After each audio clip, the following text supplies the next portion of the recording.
Good. Is it recording? Yeah, not to worry. It'll be edited anyway, so it's pre-recorded. So, but I'd really like you to have to be coming over to the Hive one day. It's a nice place. So you just have to look at the camera for a few seconds, and then I will introduce to you, and then we'll just turn and just have a conversation. Sure. That'll be easy. Hi, welcome to the National Critics' Choice Online News with Hyatt. Welcome to our show again. And here I have Dr. Fayed, who is one of the researchers specializing in social networks and as well as the media in the Middle East. Dr. Fayed, thank you for joining us here at the Save Hyatt column and part of the National Critics' Choice.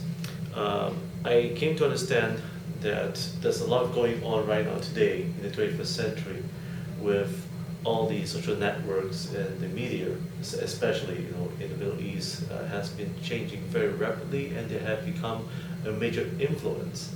How does that impact policymakers today in the Middle East, and how would that reflect to all of us here in the world? I think the policymakers in the Middle East have been conscious of the power of social networks and of online media for quite some time. Almost all of the Arab countries, as well as Iran and other countries that you might consider in the Middle East, have all built their media infrastructure in such a way as to centralize it as much as possible, so that they can exert more control, more abilities for surveillance, that sort of thing.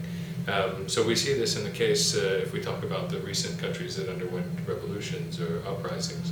If we talk about Egypt and Tunisia, for example, or going back a couple of years to the Green Revolution in Iran, in each case we saw that the governments, when they felt threatened by people mobilizing and using online media to help them coordinate their protest activities, that they literally flipped a switch or pulled the plug, where they actually tried to cut off not only the network services for, say, the internet, but also cell phone networks and that sort of thing. And this is very much an ability that was afforded to them by setting up the structures in such a way that the government had the ability to shut the thing off, as it were, when they felt threatened. Now, whether or not this actually worked is another issue. I think policymakers in authoritarian states, wherever they are, will look at the situation, for example, in Egypt or in Tunisia, and maybe be a lot more hesitant about trying to just flip the switch and cut off either internet services or satellite services or mobile services. Because what the net effect appears to have been is that when they cut people off, it forced more people to get out on the streets. And there may be a number of reasons for this. One, that's been talked about a lot, is the fact that people who are utilizing, say, the internet or text messages to find out what was going on outside of their homes and in their countries, they no longer had the ability to get that secondhand information. And so they were compelled to go out on the streets and see for themselves what was going on. People who had family members who were out on the streets were also compelled to go out and try and find the family members or see if there was any danger. But then, more theoretically speaking, there was maybe some other things going on. When we talk about the kind of impacts of social networks, it's important to think about different kinds of network links. And when you're talking about links that are facilitated through things like social media, Facebook, Twitter, that sort of thing, these are what you might call weak links. Your relationship to the people that you're communicating with is not an interpersonal one. You don't have a strong relationship. You might not even know who they are. All you know is that you have some shared issue that you're discussing, or if you're trying to mobilize them for protest, you know that you have a shared concern. But those links are relatively weak. Whereas interpersonal networks, so your networks through your community, through your religious institution, through your family and your friends, these are what you call strong networks, strong links. And so when the weak links were cut off, people had to activate their strong links. And so this might be another way of understanding sort of what happens when policymakers try to control the information environment too harshly, is they cut off the weak links and they force people to activate their strong links. Now, what's happening in the Middle East right now, especially Syria, it seems that there's a lot of use in YouTube and to broadcast real life situations, as well as they probably be using Twitter, which I noticed, and some on Facebook. Now, how does this react, especially what's happening right now with social networks for Islamic governments? Do they think that they're going to regulate and impose more stringent measures on social networks in the near future? Would that be the case? Because they seem to want to have more reservations. What's your outlook? Yeah, of course, they're going to try and figure out new measures to try and restrict social networks. But how much effectiveness those will have remains to be seen. We saw, for example, with Twitter, that they sort of have caved into the international pressure and the fear of legal consequences of helping support revolutionaries. And so they've made it so that countries that have asked for the Twitter services to be banned, that Twitter is not made available. Now, they've given very easy ways to work around that. You can basically just register as if you're in a different country and still use Twitter. But they've obviously, the service providers themselves, or the companies that provide things like Twitter or Facebook, have felt pressure already to try and not get too involved politically with, or legally, with some of these revolutions. And so this is one way that we're seeing the game is changing a little bit. And certainly a lot of the surveillance technology and the infrastructure that I was talking about that creates the constraints on the system, these are technologies that regimes around the world, not just in autocratic countries, but governments around the world have a lot of surveillance technology on new media and on cell phones and that sort of thing. And we see that they purchase this technology from Western countries. I think we'll continue to see more sophisticated technology coming out for surveillance, more sophisticated technology coming out for a selective restriction on different kinds of technologies or different kinds of platforms. And regimes and governments around the world will probably continue to use these until there's maybe more social awareness about the technologies that are out there and the companies that are selling these technologies. Now, you talked about Syria, for example. I think one thing that's important to understand when we discuss the role of new media in the uprisings that have occurred across the region is to consider the fact that the vast majority of the populations are not people who are using these technologies. It's actually a relatively small percentage of the populations that have the access, the literacy, the financial capability, and the interest, as well as the political motivation to utilize these tools. So it's only a subset. And again, they're a subset which have strong network links that I was talking about between weak and strong networks. So these people can mobilize a lot of people offline as well as online. But really, I would say the impact of things like Facebook and Twitter is secondary in terms of its reach amongst the populations of the Middle East. Much more important are things like cell phones and satellite television.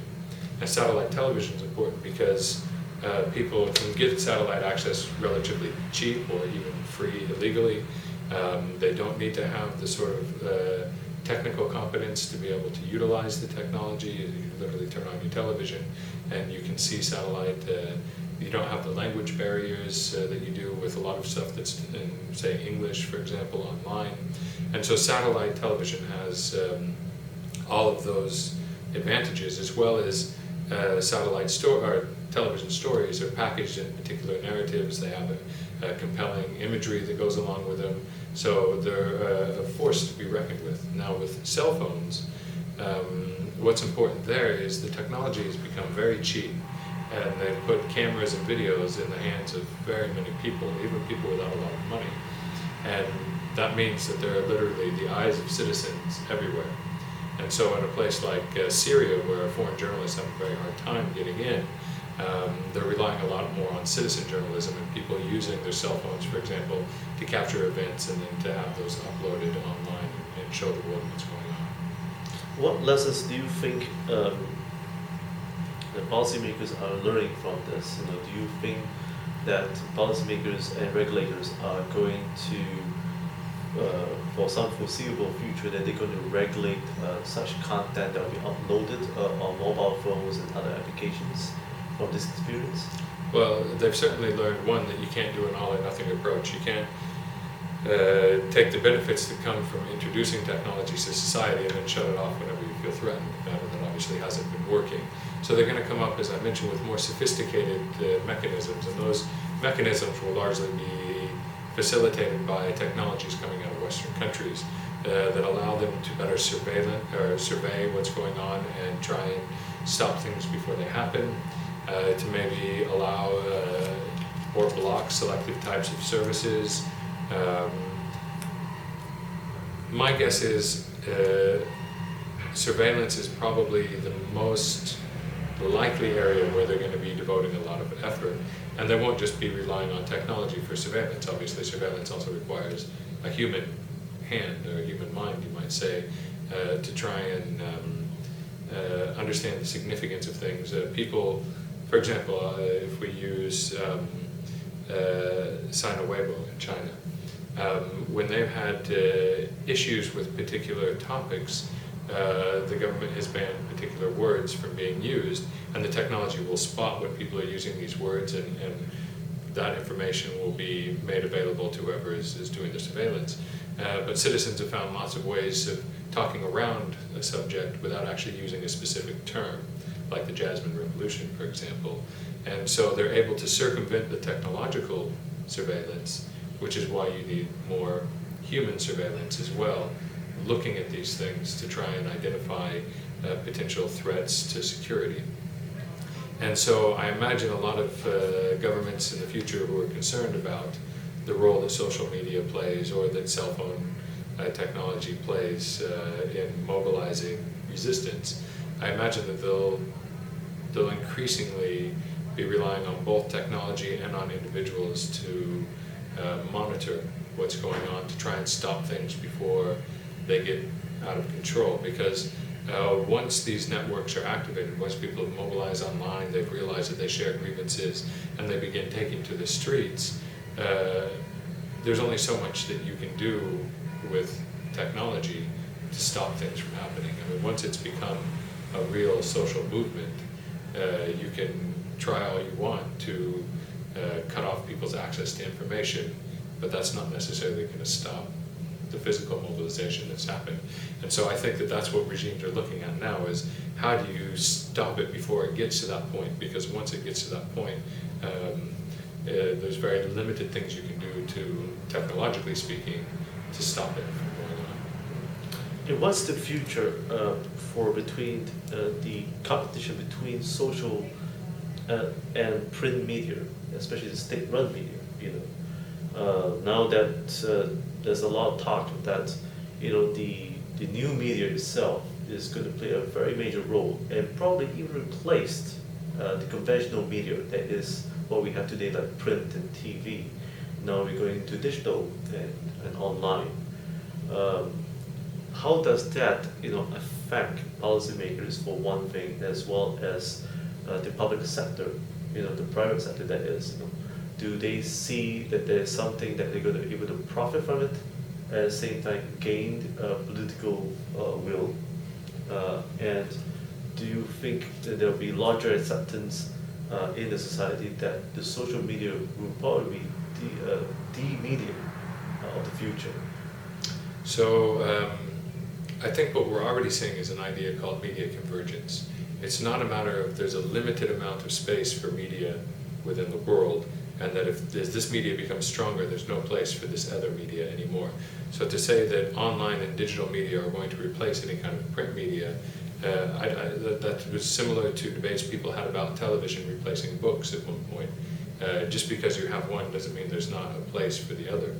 I think the other thing that's important to understand is that it's not just about the medium of delivery. It's not just how you get messages out that's important. It's about the content itself.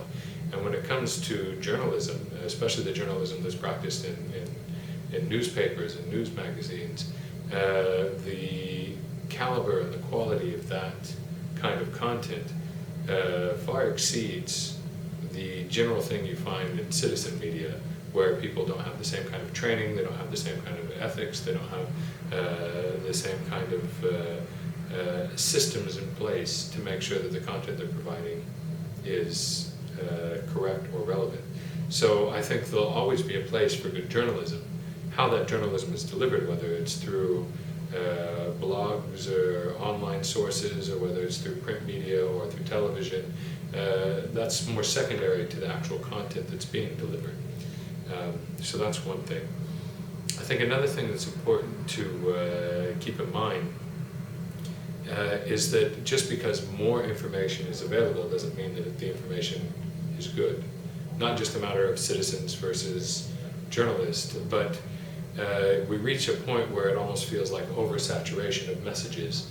And so the big challenge, I think, with this media convergence, with the fact that there's so many sources, so many different opinions and reports online, is that it becomes very overwhelming for news consumers to actually identify what's important and what's not important, what's credible and what's not credible. And for those reasons, I think that traditional journalism is always going to have an edge, because the print media, for a few hundred years now, had the opportunity to start building their credibility and building their name. And so you get an organization, for example, like the New York Times. You may run the same article in the New York Times and the article on some political blog that nobody's heard of, and even though it's the same content, people are going to trust the name associated with the New York Times.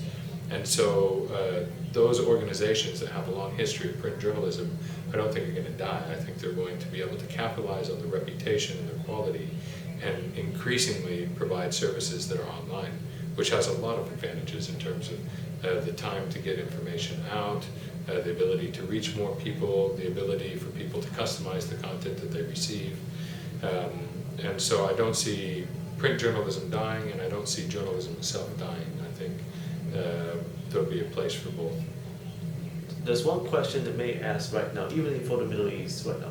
Who is a real journalist? Is it the people, or is it the reporter himself? Because people could blog, they could create blogs, they could create channels, and you have the journalist at large. So who is right? Is there any one party that you can think of? Yeah, well, it's hard when you're talking about who's right. It comes to the question of issues of objectivity, for example, and the elusive notion of objectivity in journalism. I think when we dispense with the idea that there is a possibility of objectivity, that there's a possibility of one truth to things, then we can start getting a more clear picture of different perspectives being represented online. So I wouldn't say there's more right and more wrong. I would say there's more variety of perspectives available. Now, how they present those perspectives, obviously, if there is a citizen journalist, so to speak, a citizen who captures an event on their cell phone and uploads that online, that is an encapsulation, so to speak, of a particular real event that happened. So, of course, we can say this is real, but the information that's provided to contextualize that, when did it happen, who was doing what, all this other information, that's where it starts getting more editorial. And citizens are not necessarily trained in the way that journalists are. And so when you're asking about, well, then how do we trust this information that we've seen that's a reflection of reality but doesn't tell the whole story? Well, we have to rely on whoever it is that uploads that and provides the context to determine whether or not we see a certain element of truth or objectivity in it. And certainly journalists have more of an advantage there in terms of the reputation, but they don't always get it right. I mean, we're seeing increasingly traditional forms of journalism relying on citizens to provide content for them, especially in places like Syria or for a while in Egypt, when international journalists can't get access in the same way that locals can. And also, I realize now that I didn't answer one of your questions before about how the changing nature of the information environment is affecting governments and their strategies. So traditionally, when we're talking especially in authoritarian context, information has been tightly controlled by the ruling elites. And so they set up ministries of information, they centralize everything into state-run broadcasters, or state-run newspapers, etc., and they try to control the narratives about the news. And of course, with the advent of satellite television, with the internet, they can no longer control things in the same way. So I think the ways in which we're seeing them adapt is not to so much try and force control, because no single entity can control an information environment these days. I think we're seeing more sophisticated efforts of public relations, more attempt to control the narrative behind a story rather than to control whether a story is covered or not covered. And so we saw, for example, I mean, if we talk about Libya, for example, under Gaddafi, he hired a number of public relations firms to help him improve his international image. So he knew that he couldn't control an information environment, but he could kind of manipulate the image of himself and his country through very sophisticated strategies of persuasion. And I think we've seen this also with other regimes around the world, where they're relying more on trying to be first and most persuasive with their messages, rather than trying to control all the messages themselves. What advice would you give for policymakers who are now pursuing, ways to regulate social networks, and as well as unconventional media? Well, I personally wouldn't give policy advice to most of these policymakers, because I think that there's a lot of danger in trying to create regulations on technologies that they don't fully understand, that nobody fully understands the implications of, and that potentially limits a lot of benefits just in the interest of having some form of political control over the content. So, I mean, I guess one piece of advice, if there is any advice, it would be use very minimal interference in social networks and online media when it comes to policy and regulation. There should of course be some safeguards in terms of issues of slander or libel if it's in print.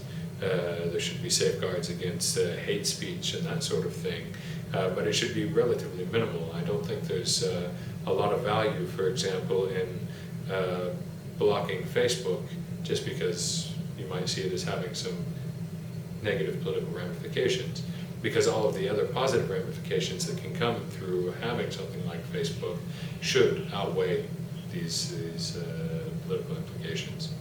What's next for the Middle East right now? In terms of the way they communicate through their social networks and conventional media. What's going to happen next after what's happening in Syria?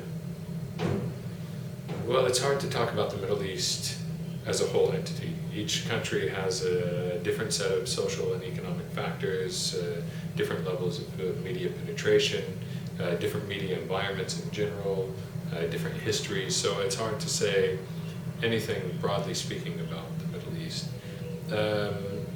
If we could make some very broad assessments, we could say that one thing that's going to happen is technology is going to continue to get cheaper. This is the way the technology works. And so people to whom a lot of technology has been off limits because of particularly the cost, we're going to see these people increasingly getting access. So we've seen, for example, people now having access to telephones that have, as I mentioned, cameras and videos, which the first generation phones, or second and even third generation phones really didn't have that kind of capability very cheaply. Pretty soon we're going to see more of the kind of things that we see in smartphones trickling down into the lower economic strata of society, which will allow them basic internet capability and more connectivity, as well as higher resolution imaging and that sort of thing. So I think if there's any broad thing that we can say, and this is not just for the Middle East, this is for the world, is that the technology, as it gets cheaper and cheaper, starts finding its way, the more sophisticated technology starts finding its way into the strata of society to which it's been off limits for a long time. I think in terms of government responses, I think a number of governments are going to try, in the Middle East at least, the ones that haven't undergone major upheavals, are going to try and come up with more policies to restrict social media. So we'll see everything from blasphemy to libel to anything that degrades the ruling party. All these things will start to be codified into laws that make them illegal to happen online through Twitter or Facebook. And we're already seeing a number of cases across the Middle East where people are being tried for things that they've said online. And so governments will use the policy mechanisms that they have to make it much harder for people to dissent in any way, socially, politically, religiously, online. So I think we can say that we'll see more of that, and I don't think, again, just in the Middle East. As I mentioned, we'll see probably an increasing amount of both technological and human forms of surveillance. But at the same time, I think that we'll also see users across the world becoming much more sophisticated in their ability to get around any mechanisms of control. And we've already seen that quite a bit. Governments can try and put blocks, for example, on particular kinds of content that they see as dangerous or offensive, but people can easily work around that. Governments will try and use surveillance to monitor people who are doing activities that they see as a threat, but those people can also find lots of ways to hide their footprints online or their identities, etc. And generally the way it works is people tend to be a step or two ahead of governments when it comes to the online environment. They always seem to be able to circumnavigate whatever kind of controls are put in place, because there's always some people out there who feel that there shouldn't be those controls, and they have the technical sophistication to get around them and have the networks to then spread that information and teach other people how to get around them as well. And I think we'll continue to see that when it comes to the masses of people, that they'll be much more fluid and flexible than governments. Well, Dr. Fahd, thank you for joining us in this show, and thank you for joining us here at the National Critics' Choice Save Hyatt on updates on what's happening in the Middle East, as well as the social networks and the media itself. I'm Robin Steinberg. Thank you for watching. Thank you. Thank you, Dr. Fahd. You're welcome. Is that the kind of stuff you're looking for? Yeah.